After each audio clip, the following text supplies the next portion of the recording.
The opposite of faith is sight. And what are you looking at? Are you looking at your failures, your problems, what your lust desires, looking at people to meet your needs? Maybe you suffer the pressure of life, the discouragement that comes due to what you're looking at. In Numbers, they sent out some spies into the land to go see what was there before the Israelites were going to enter in. And the people came back, and they were carrying, two men were carrying one bunch of grapes. I would think that for that to happen, one grape would fill a plate. Such richness of provision there for them.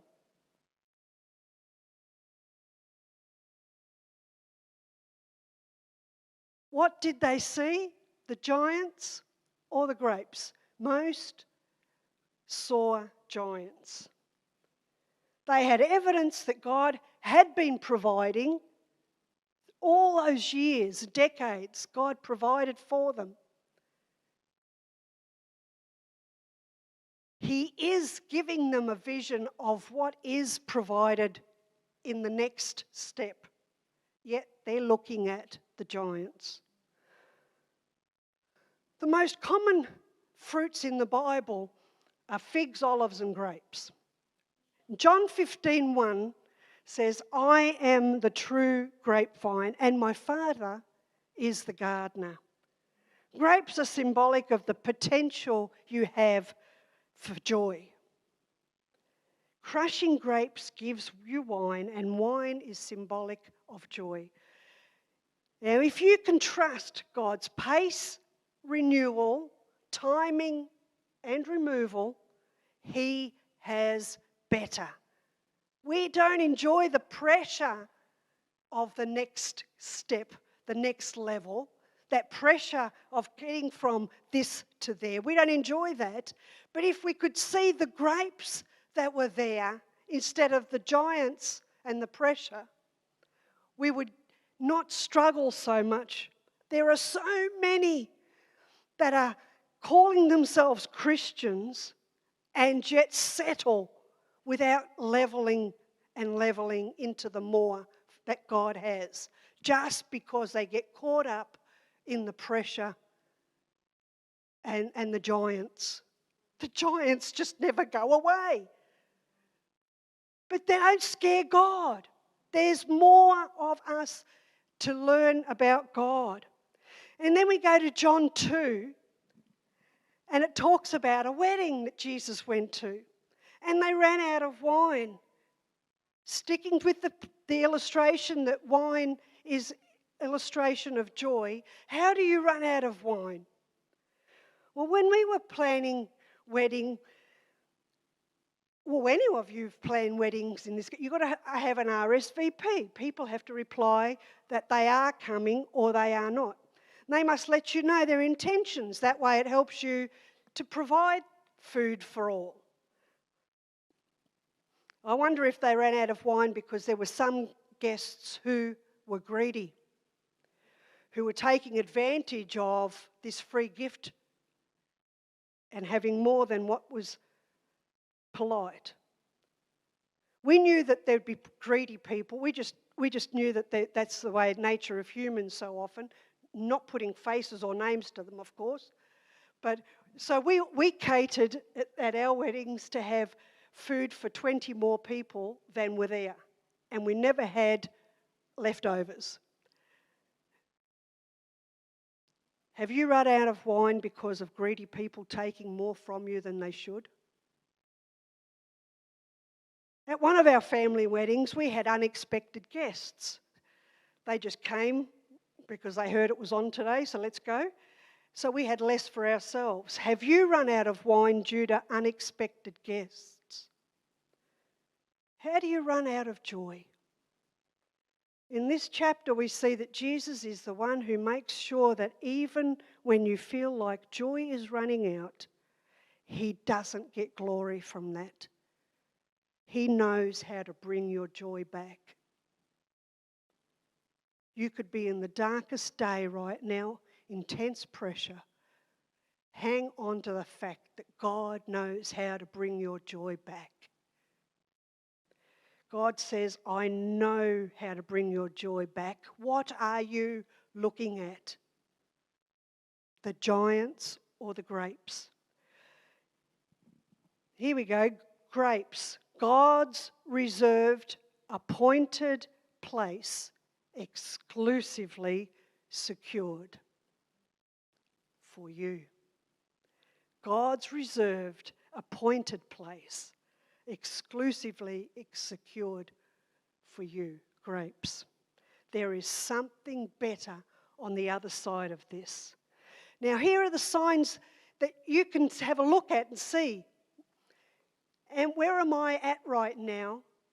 But these are signs that you need to be telling yourself, God has more for me. God has better for me. If it is that you see frustration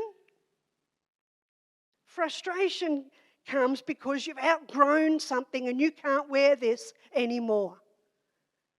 There's a stepping somewhere else. There's something else that you've got to put on or move to that fits better. That's where the frustration is. But that doesn't mean you have to quit or relocate. We often mislabel frustration, but often it's just God trying to re-educate us for the something more. It's uncomfortable, yes, but you've got to trust God that He has something more, and He has the ability to develop you for that more. He can't just give you where you are the more. He's got to make you something to be able to handle the more. What about if it's a lack of edification? I'm just not edified in this situation. And the Greek word there that's being used for that edification is to construct or to build. Does this relationship that I'm in right now build up my spirit? This trade relationship that I'm, this business partner, this neighbourhood where I'm, think about these things. Is this building me up? Does this community build me up? Romans 14:19 says, follow those things that bring peace and edification. The wilderness does not edify. Maybe it is that you've repainted the flags. God's shown you red flags, red flag, and you just repaint it. Oh, you say things like, oh, they can change. Or you say, they can do this. Or, oh, no, it's not like that. Don't say it like that. It's not really like that. I can guarantee that a storm will come. A storm will come and wash that paint off. That red flag is still there. You can change its colour as much as you like, but you cannot change people who are red flagged by God to you. I know, I have tried. It cannot be done. Peace could be absent. Maybe that's another situation where you know that God has better for me. There is no fulfillment and calmness in your soul, just a constant turbulence. When God has elevation for you, it comes with turbulence. It does. But you can still have a calmness and a peace and a stillness inside. Everything could be blowing crazy all around you. You know that your hair's not right and you're twisted all around. But I'm calm on the inside. That person, God can bring to the other side. Maybe it's closed doors that you're struggling against. I knew that was my way of going. And it's shut. There are seasons when we're just existing in hallways. There's no openings. I'm just in this waiting pattern in the hallway. Acts 16:20 talks of Paul. He had an intention to go off. I'm going to go visit these people in this country. And God said, no, you're not. You're going to sit and wait and go a different direction. We have to trust when God puts us in hallways and believe that it's covered in as much love in the hallways as He has for you in the open doors.